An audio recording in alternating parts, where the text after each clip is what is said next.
उदयपुर नगर निगम के दीनदयाल उपाध्याय सभागार में चल रहे शहरी सेवा शिविर 2026 का 17वां दिन भी सरकारी दावों और जमीनी हकीकत के बीच गहरी खाई छोड़ गया। रोज की तरह फिर आंकड़ों की लंबी फहरिस्त जारी हुई। कहीं 35 शिकायतों का निस्तारण, कहीं 107 मामलों का समाधान, कहीं प्रमाण पत्र जारी, कहीं कर वसूली। लेकिन सबसे बड़ा सवाल वही है जिसका जवाब शायद खुद नगर निगम के पास भी नहीं है। जब शिविर में जिम्मेदार अधिकारी अपनी कुर्सियों पर दिखाई ही नहीं देते, तो आखिर ये चमत्कारी निस्तारण कर कौन रहा है?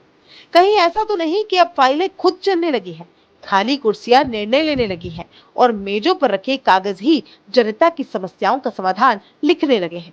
क्योंकि तस्वीरें तो आईने की तरह यही कहानी बयां कर रही है कि शिविर में जनता से ज्यादा सन्नाटा और अधिकारियों से ज्यादा खाली कुर्सियां मौजूद हैं। हैरानी की बात यह है कि एक और आमजन अपनी समस्या लेकर भटक रहा है, दूसरी ओर रोज सरकारी विज्ञप्तियों में उपलब्धियों का ऐसा पहाड़ खड़ा किया जाता है मानो हर विभाग युद्ध स्तर पर काम कर रहा हो। यदि वास्तव में सब कुछ इतना शानदार है तो फिर जनता समाधान न मिलने की शिकायत क्यों कर रही है? और यदि जनता सच बोल रही है तो रोज जारी हो रहे इन दावों की विश्वसनीयता पर बड़ा प्रश्न चिन्ह खड़ा होना स्वाभाविक है। अब नगर निगम आयुक्त अभिषेक खन्ना को ये स्पष्ट करना चाहिए कि शिविर में दिखाई देने वाली खाली कुर्सियां ज्यादा सच बोल रही हैं या रोज जारी होने वाली उपलब्धियों की सूची।